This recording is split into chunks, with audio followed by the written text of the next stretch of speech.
Well, the same thing happened at Crown Jewel that happened with AEW Fight Night. Though objectively for me, subjectively for the rest of you, I thought that AEW Dynamite Fight Night was a better show, but there was one thing in particular on the show that I wanted to talk about. I thought the rest of the show was okay. Nothing really consequential. I should say nothing that I really cared about all that much. But I want to talk about one thing. I am going to review the whole show, but I just wanted to talk about that one thing.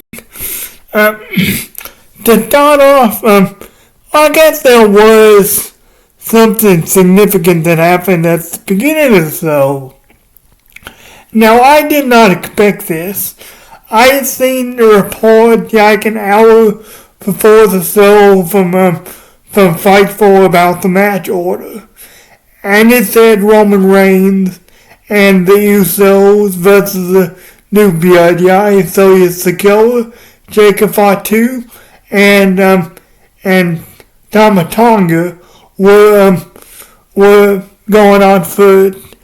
Now I didn't know Jacob Fatu was going to be in this match, but I thought, okay, if Jacob Fatu's in this match, then the New Bloodline is going to win, because, I mean, even if Jacob Fatu doesn't take the pin, his team is not using, even if he's not factored into the season. And it wasn't all that much, but you had Roman Reigns and the Usos, Jay and Jimmy, versus Sonya Sakura, Tama Tonga, and someone else who I just forgot about. But Jacob Fatu that I mentioned. Excuse me. So with the match, it's a good match for what it is. I mean, it was booked on technically it was booked a week ago, cause they pre-taped SmackDown that week, because they were gonna go ahead and fly over to Saudi, because they couldn't read it to give. Maybe they could have, but it would just be a pain to do SmackDown and then have to load everyone on the Triple H's private jet or whatever to go down to Saudi. It just wouldn't be ridiculous. It's just a thing to do. So technically, it was booked that week because they pre-taped SmackDown, like I say. And it doesn't take a genius to figure this out.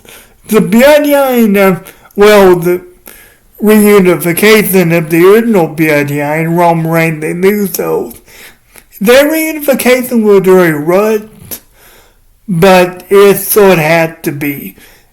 It didn't have to be, but if they were going to book this match, it had to be. And it's worth noting that Jey Uso and Roman Reigns still don't seem to be on the best terms. Roman Reigns doesn't seem to be on the best terms with these Usos. But this match was good for what it was. You got Tama Tonga, and I'm not gonna go bot for bot, but you got Tama Tonga starting out with Jimmy Uso tagged Roman Reigns to work over Tama Tonga for a bit. We don't, then we eventually get Sonya Sakura versus Roman Reigns, and it's not even killed. In the beginning anyway, it's not even it's not even killed. Roman Reigns is destroying Solo Sikoa. But that was one great spot.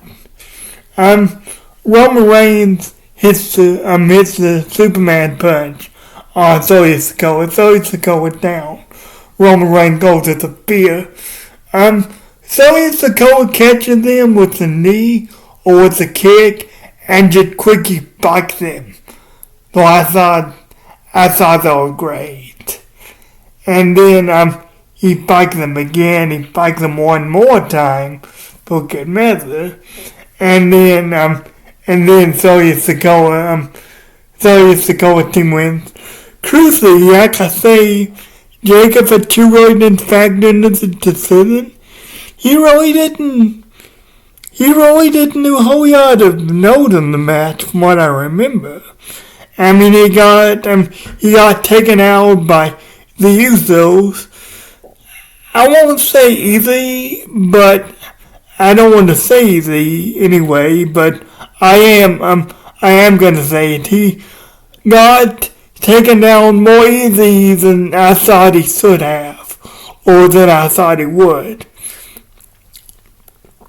But crucially, Jacob Fatu and Roman Reigns didn't meet in the ring.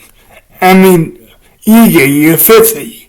They didn't meet in the ring. They didn't go at each other because they know, like we know, that match is a money match. I mean, it's not at WrestleMania. It's no yet in SummerSlam. I'm not saying we're going to get that match at SummerSlam. I'm just saying that's either WrestleMania main event or SummerSlam main event. Jacob Fatu versus Roman Reigns. Solo Sikoa has gotten. I mean, I don't hate the guy. He has gotten better, but next to Jacob, he just looks insignificant.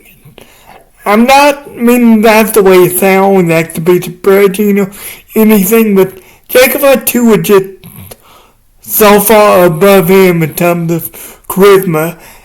Now that could be because because prior to the whole takeover to tribal chiefs thing, they didn't really book Solo Sikoa that well.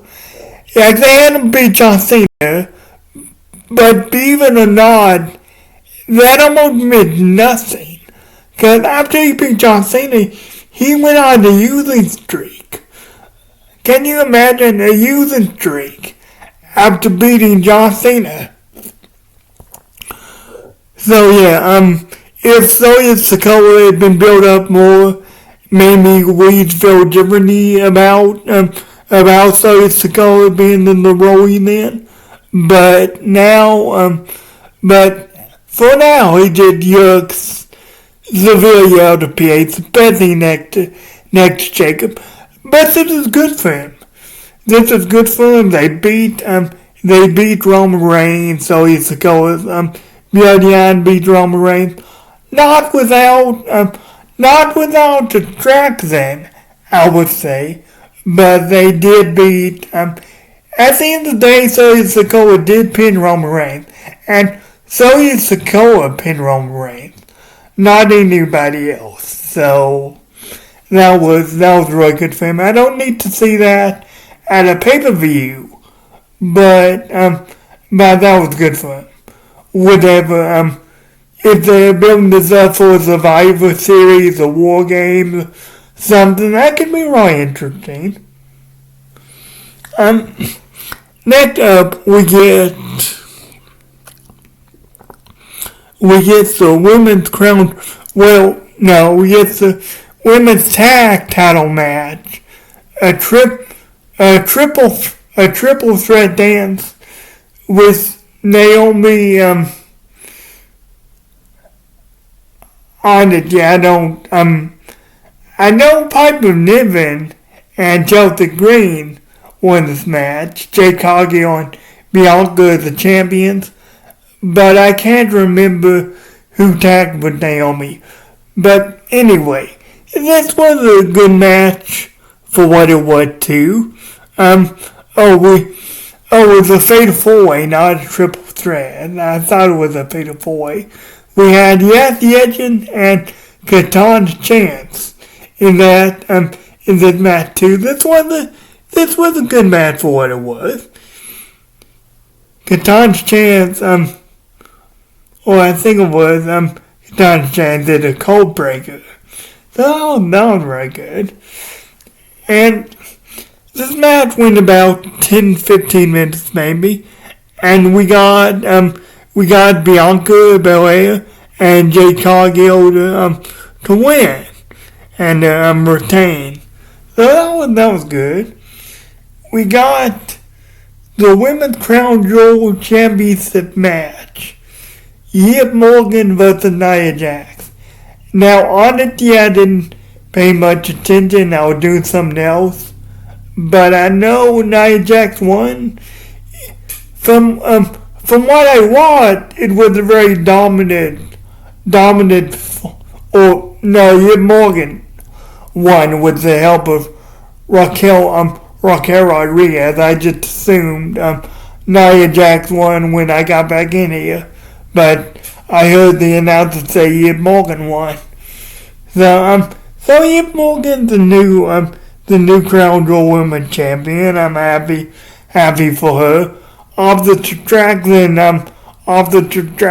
Raquel, like I say, he pinned Nia to become the new champion. So that's good. We get Seth Rollins versus Bronson Reed. This was baffling to me.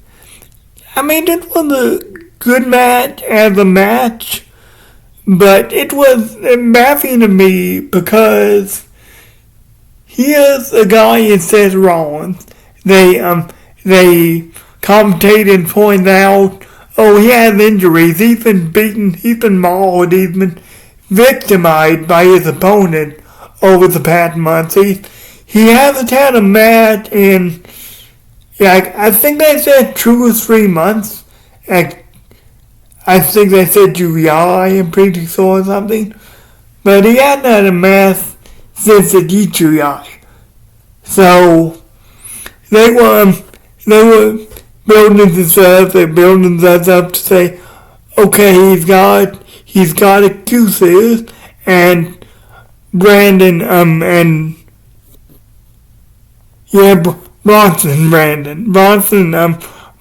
Reed has been just mauling him, victimizing him for the past month, giving tsunami after tsunami. I mean, putting him through all kinds of turmoil. So Seth Rollins comes out. As Bronson Reed is making his way out, Seth Rollins runs at him, and Seth Rollins starts beating on him. He doesn't, it's not like a Bronson Reed beating or anything, but he starts trying to beat on him, and obviously Bronson Reed gets the upper hand on Seth.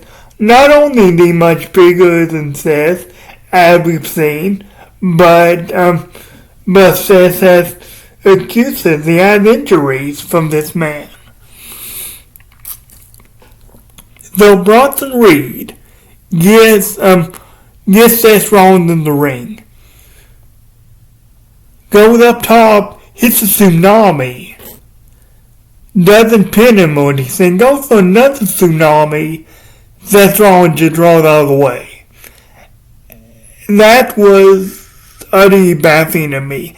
And that was the moment when I thought, okay, Seth's probably gonna win here. They should have done it. I'm not saying it should have been a squash match or anything, but considering how the rest of the match went, which I'll get into, maybe should have been a little bit more squash than not. So we get Bronson Reed sailing up the top rope for another tsunami. Seth Rollins rolled out of the way. Bronson Reed is is just dominating him. I mean, with power, with speed, just with force, just blocking, setting them out at every turn. But eventually, Seth Rollins hits a stomp on the steel ring tip. He gets Braun's head on the steel ring tip. He hits a stomp. The referee gets 4. Bronson Reed just gets his head up and comes back into the ring. And that was the beginning of the end as I think about it. Seth Rollins is already lined up. Seth Rollins hits another stomp on Bronson Reed. Go to the top rope and hits super stomp on Bronson Reed and he just wins. I mean, okay, not what I would have done. I mean, is there any reason for a second match? I mean, you pretty, not handy, but you pretty much beat this guy. Keen. But, yes, Seth Rollins just beats him. I thought so, as did some other people think, okay, Bronson Reed's gonna win this match, that's had injury, and then he's gonna get 2 matches out of it, if not 3, to keep Seth occupied, but no. Now they could have a second match. They could, I'm not saying they couldn't, but it just seems sort of backwards way to do things. But this was a good match for what it was. Seth is great, and Bronson Reed just proved that he belonged, even though he got beaten pretty handily. We have Kevin Owens versus Randy Orton. Now that's kind of what I was expecting from the Seth Rollins-Bronson match, except it wasn't a match. As Randy Orton coming out, well, Kevin Owens is already in the ring, and Kevin Owens attacks them with a steel chair when Randy Orton has his back turned. And he just attacking him, attacking the leg, attacking the back. Just wants to powerbomb him through the announce table. But Orton gets out, or sees out, he hits Kevin Owens with a couple of punches. And they brawl for a bit into the stand. Well, no, they brawl back in the ring. They brawl back at ringside. Randy Orton pokes, gouges Kevin Owens' eyes, and hits a draping DDT in the ring. And eventually they fight out to the fans. They fight out to the stands. And it's funny. I don't know if this reminded anyone else. I don't know if this reminded anyone else of it, but it did me. So Kevin Owens has got a piece of equipment casing. Well, not equipment casing, it's got a piece of the announce table, it looks like. And he's battering Orton. He's battering Orton onto a table. He goes to the top rung, to the top stairway, to the railing there. And then he sailed off with an elbow. And I bet Kevin Owens was thinking at that moment, this is for Kofi!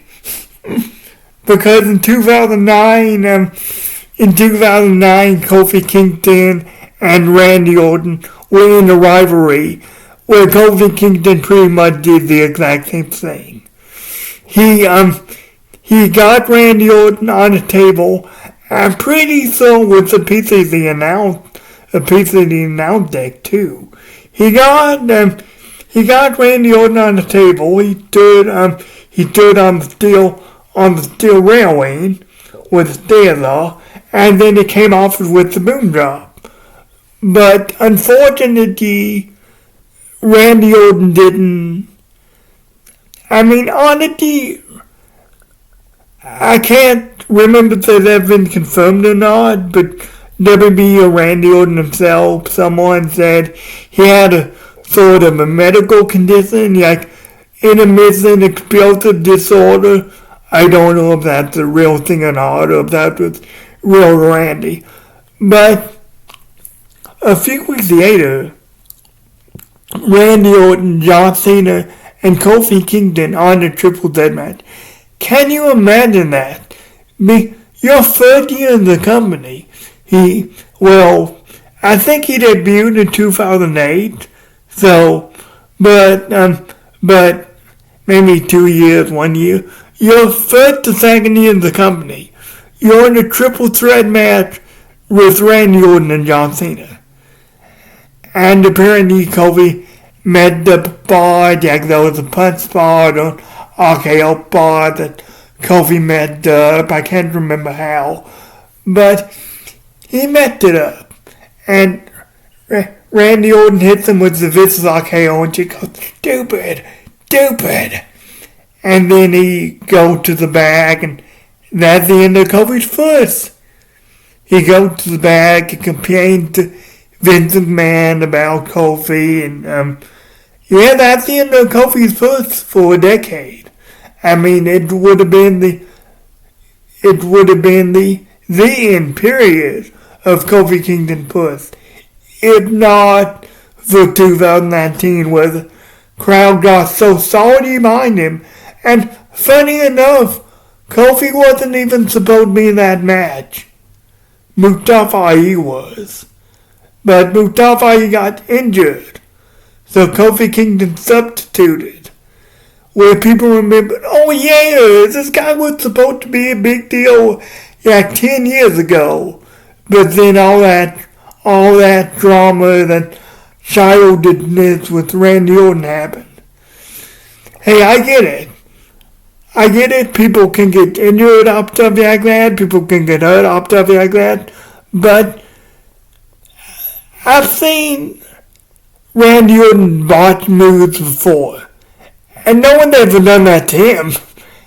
And they could have. But no one's ever done it to him. So, sorry for the kind of random tangent. I'm still not over what happened to Kofi in 2019. I bet he's not over it all the way on the T. Because, I mean, how could you get over something like that? You were supposed to be a big thing a decade ago. And it's not like Kofi had done nothing since then. But he was just supposed to be in a much better position virtually when he came in as opposed to where he is now. So I still get a little frustrated and I'm getting a little sore thinking about that. Especially after what happened between Randy Orton and Devon Evans a month or two ago. That made me a little angry. I wonder if Randy Orton ever apologized to Kofi. But anyway, tangent over. That's probably not what Kevin Owens was thinking. It just made me think of that. And I say, yes, finally, revenge for Kofi Kingston. But yeah, that's probably not what he's thinking. It's just funny. It's just funny if that spot was panned out that way. I don't know if it was, but it'd be really funny if it was. So, we get a no contest between Kevin Owens and Randy Orton because the match never physically started. So neither man are disqualified. I didn't expect this. Like I said, this was more of what this was the kind of brutality I expected in the Bronson Reed Seth Rollins match. Except Randy Orton and Kevin Owens are, a bit more even in size than Bronson and Seth. but maybe they'll pick it up at, they'll pick this match back up at Survivor Series, something like that. I'd be interested in seeing that.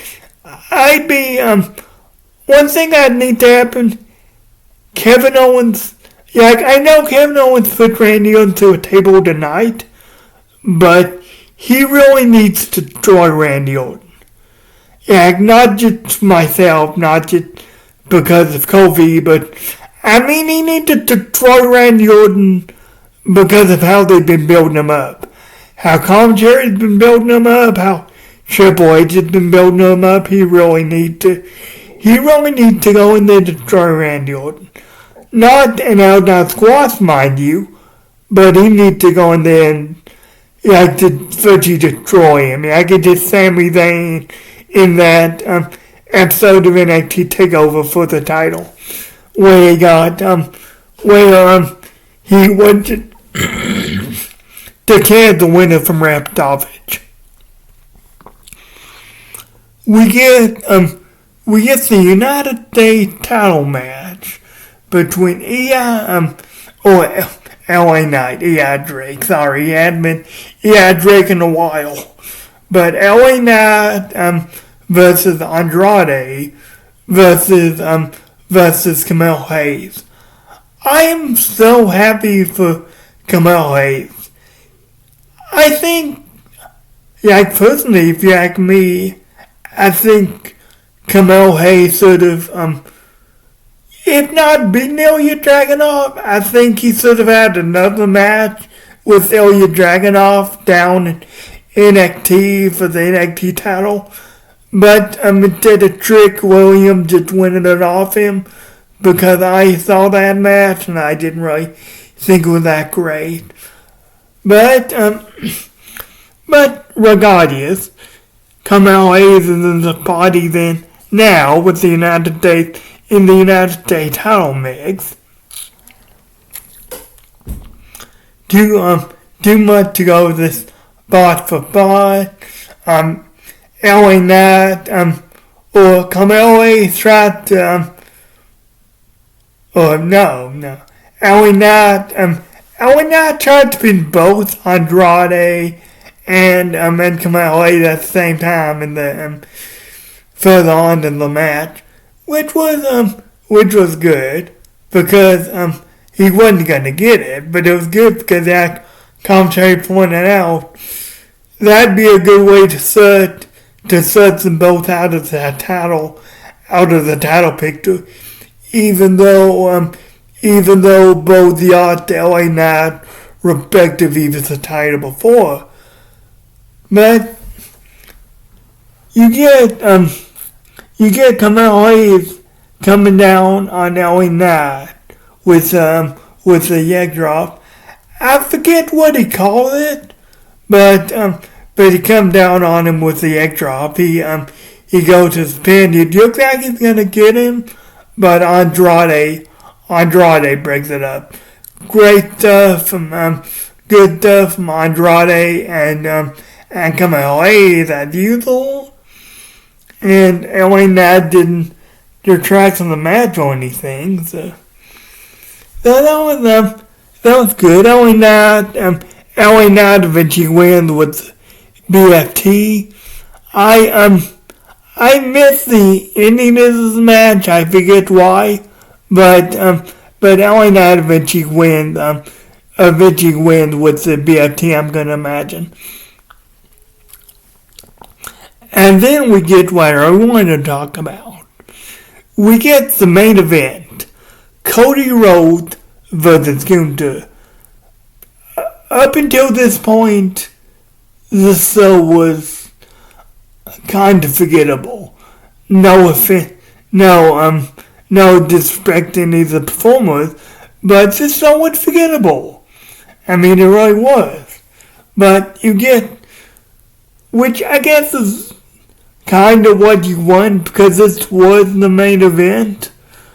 But we get Cody Rhodes versus Gunther for the mid-crown title. This was an excellent match.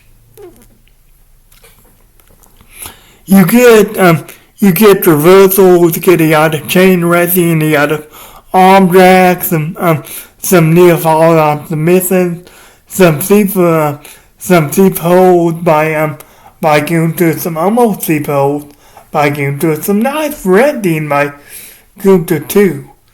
You get Tyrannosaurus drop kick, crossroads, until eventually I'm going through this match because I want you to watch it for yourself if you haven't got the chance. But we get Cody Rhodes going for Cody Cutter off the top rope. Gunther catching them. And I knew this was going to be part of the match eventually, but because Cody has his back turned, Gunther just catches him in a chokehold, in a sleep hold. Cody quickly reverses that into a jackknife. Yeah, that's what's called, a jackknife. Where he gets his leg over the opponent's head and holds them down like that, or either a submission, or even some other kind of compromising grounded position. And for the 1, 2, 3, he went and crucially Cody Rhodes earned it. I know it's been months since WrestleMania. He's not even the champion anymore, but I don't think the match between Sami Zayn and Gunther was all that good. Yeah, I don't think Sami Zayn really earned it against Gunther. Sami Zayn kind of caught Gunther slipping. I don't know how he could do that, but he kind of caught Gunther slipping, and he won the Intercontinental title. And that shouldn't have happened, but it is what it is. I mean, if that was the vehicle to get the title off Gunther to get him to the World Heavyweight Championships, yeah, maybe, but I don't remember it being that. But this was a much better match than Sami Zayn and Gunther. This was excellent. Yeah, like I say, Cody actually earned it, and honestly, I should have seen it coming. I mean, there were people out there, which I, for a moment or two, thought Gunther was gonna beat Cody Rhodes for the inaugural Men's Crown Jewel Championship. But honestly, we should have seen it coming because, hey, it's a new title in front of a Saudi Arabian crowd. They were gonna have a big fist go over, so they could have that big celebration in the end. Especially because it's the main event. I mean, you were going to have a babyface go over in the main event, especially for a new title. But this was, I can say this was an excellent match on an otherwise very forgettable show. The titles are going to stay, the respective titles, the men and women, are going to stay in Saudi Arabia with the WB brands attraction down there. But they're going to get kind of Super Bowl rings. That's what commentary says. They're going to get rings and they can get more and more of them as they keep winning the title, keep being in contention for the title. But this was an excellent match on the very, unfortunately, very forgettable show. But, guys, I'll see you next time. Next time I see you, and thank you for stopping by for my review.